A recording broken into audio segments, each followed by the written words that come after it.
Hi, అందరికీ welcome. ఇక్కడే విశాఖపట్నంలో ఇండియన్ నేవీకి సేవ చేసిన సబ్మెరీన్ ఐఎన్ఎస్ కుర్సురా ఒక మ్యూజియంగా కన్వర్ట్ చేశారు. మీరు ఈ సిటీ వాళ్ళైతే గ్యారంటీగా చూసే ఉంటారు. ఐఎన్ఎస్ కుర్సురా ఒక Calvary class diesel electric submarine. ఇది 1969 నుంచి 2001 దాకా నేవీలో ఉండేది. అంటే దాదాపు ఒక 31 ఇయర్స్ పాటు దేశానికి సేవ చేసింది. ఈ మ్యూజియంలో సబ్మెరీన్లో వాడిన ఒరిజినల్ మెషినరీ ప్యానెల్స్ అన్నీ ప్రిజర్వ్ చేశారు. మనం అదే చూద్దాం.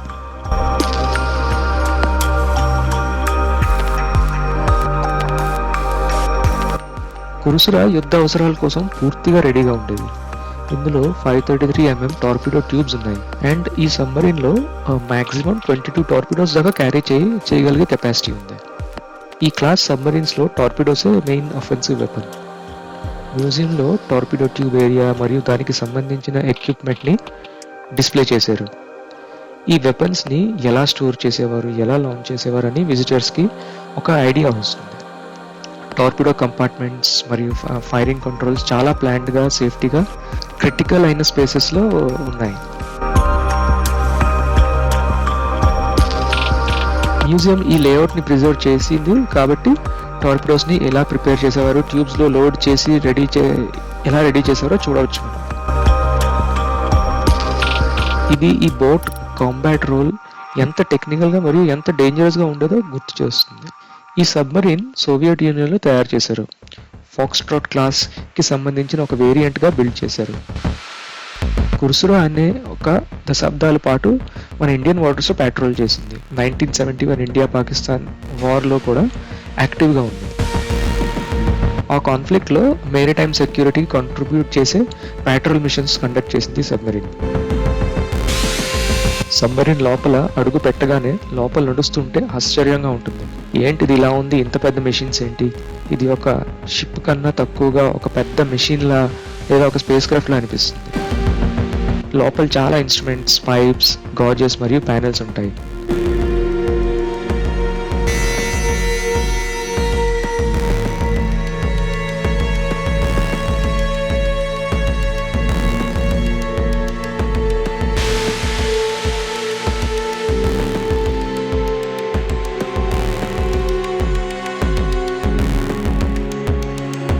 ఇది క్యాప్టెన్స్ క్యాబిన్. చాలా కాంపాక్ట్గా ఉంటుంది, కానీ డ్యూటీ కోసం ప్రాపర్గా అరేంజ్ చేశారు. డెస్క్స్, చార్ట్స్, నావిగేషన్ ఇన్స్ట్రుమెంట్స్ అన్నీ దగ్గరలో ఉంటాయి. టైట్గా స్పేస్లో బిల్డ్ చేసిన ఒక కంప్లీట్ వర్క్ స్పేస్ ఇది. పక్కనే సోనార్ మరియు సర్ఫేస్ సర్చ్ ఎక్విప్మెంట్ కూడా ఉంటాయి. వాటిని యూజ్ చేసే వేరే షిప్స్ని మరియు అండర్ వాటర్ ఏమైనా కాంటాక్ట్స్ని డిటెక్ట్ చేసేవారు. సబ్మరీన్లో ఉన్న సైనికుల స్లీపింగ్ అరేంజ్మెంట్స్ అంటే ఎలా పడుకునేవారు చూడొచ్చు మనం. చూడండి, బంక్స్లా ఉంటాయి. ఈ బంక్స్ ఏమో రైల్వే బర్త్స్లో ఒకదాని మీద ఒకటి ఉంటుంది స్పేస్ చేయడానికి. ఈ సెయిలర్స్ షిఫ్ట్స్లో నిద్రపోయేవారు, బంక్స్ని షేర్ చేసుకునేవారు. ఇది ఆ రోజుల్లో చాలా సబ్మరీన్స్లో కామన్ ప్రాక్టీస్. దీన్నే హాట్ బంకింగ్ అని పిలిచేవారు. మ్యూజియంలో ఈ స్టాగ్ స్లీపింగ్ ర్యాక్స్ని డిస్ప్లే చేశారు. దాని ద్వారా సబ్మరీన్ లోపల జీవితం ఎంత క్రాంప్డ్గా ఉండేదో విజిటర్స్కి తెలుస్తుంది.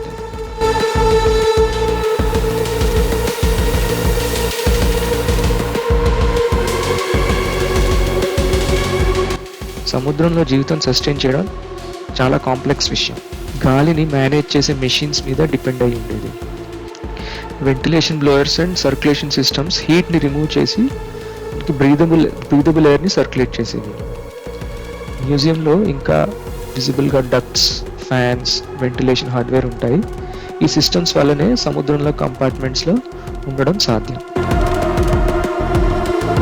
అందుకే ఇంటీరియర్ ఫీల్ చేయడానికి చాలా మెకానికల్గా ఉంటుంది. చాలా ఇన్స్ట్రుమెంట్స్, పంప్స్, గ్యాడ్జెట్స్ ఉండడం వల్ల లోపల ఒక స్పేస్ క్రాఫ్ట్ కంట్రోల్ బే లాగా టెక్నికల్గా డెన్స్గా అనిపిస్తుంది. Electrical systems, propulsion, life support, sensors, ప్రతి సిస్టమ్కి సపరేట్ ప్యానెల్స్ మరియు ఇండికేటర్స్ ఉంటాయి.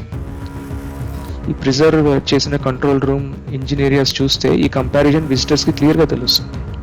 నిజంగా చెప్పాలంటే నాకు తెలిసిన నాలెడ్జ్ ప్రకారం ఒక స్పేస్ క్రాఫ్ట్ కన్నా ఒక సబ్మరీన్ అనేది ఒక complex machine.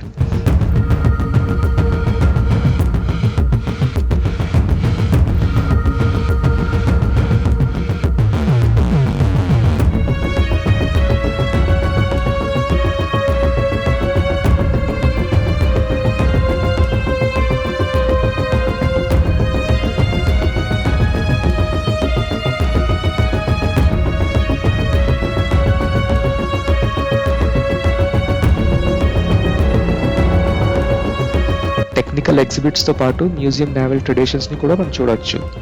Plaques, service records, submarine క్వెస్ట్స్ ద్వారా నేవీ సబ్మరీన్ ఆర్మ్కి ఐడెంటిటీ మరియు వెజల్ హిస్టరీ రిఫ్లెక్ట్ చేస్తాయి. ఇవన్నీ యూనిట్స్ మరియు ఈ సబ్మరీన్లో సేవ చేసే వారికి ఒక గుర్తింపు. ఈ సబ్మరీన్ చాలా పొడవుగా ఉంటుంది, అందులో ఇంటర్నల్ కమ్యూనికేషన్స్ చాలా ఎసెన్షియల్. మ్యూజియంలో ఈ internal communication fittings, handsets, intercom style devices డిస్ప్లేలో ఉంటాయి. ఈ డివైసెస్ ద్వారా కంపార్ట్మెంట్స్లో ఆర్డర్స్ పాస్ చేయడానికి సాధ్యం అవుతుంది మరియు కంట్రోల్ రూమ్కి ఇన్ఫర్మేషన్ పంపించేవారు. సబ్మరీన్ వెనక ఉన్న ఒకరు ముందు వాళ్ళతో కమ్యూనికేట్ చేయాలంటే ఈ సిస్టమ్స్ వల్ల కమ్యూనికేషన్స్ స్మూత్గా జరుగుతుంది. ఇక్కడ అన్ని కంపార్ట్మెంట్స్ విజిటర్స్ కోసం ఓపెన్ చేయలేదు. కొన్ని ఏరియాస్ సేఫ్టీ ప్రిజర్వేషన్ రీజన్స్ వల్ల సీల్గా లేదా రెస్ట్రిక్టెడ్గా ఉన్నాయి. మనం చూసేది ఈ టూర్ మెయిన్ ఆపరేషనల్ కంపార్ట్మెంట్ మీద ఫోకస్ చేస్తుంది. ఇవి పబ్లిక్కి ఎంటర్ అవ్వడానికి సేఫ్గా మరియు స్టేబుల్గా ఉన్న ఏరియాస్. ఇప్పుడు నేను సబ్మరీన్ ఇంకొక అవతల పక్కకు వచ్చేసాను.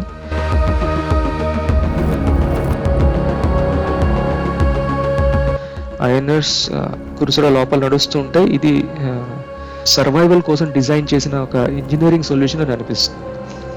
Sonar rooms, control panels, railway బర్స్ల bunks, ventilation blowers, communication handsets, torpedo tubes, ఇవి ఈ సబ్మరీన్కి కంబాట్ పవర్ ఇచ్చిన సిస్టమ్స్. ఈ సబ్మరీన్ ఒక లక్ష్యం కోసం తయారు చేసిన మెషిన్. ఇప్పుడు అదే మెషిన్ ఒక మ్యూజియంగా మారింది, ఆ లక్ష్యాన్ని అందరికీ చూపించడానికి.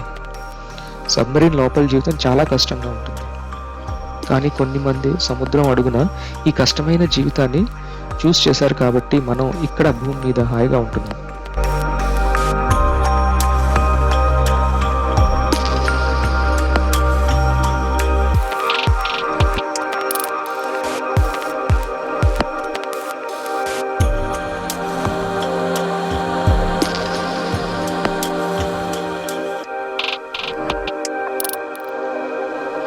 ఐఎన్ఎస్ కురుసరాని విజిట్ చేసే ప్రతి ఒక్కరికి ఈ ఎక్స్పీరియన్స్ కేవలం మెషినరీ గురించి కాదు, ఈ సబ్మరీన్ లోపల జీవితం గడిపిన సబ్మరైనర్స్ ఒక సైలెంట్ సర్వీస్ గురించి మనకు చెప్తుంది. వాళ్ళు ఎంతో డిసిప్లిన్గా, ఎంత ట్రైనింగ్ తీసుకొని ఈ యొక్క స్టీల్ ట్యూబ్ లోపల ఉండేవారు.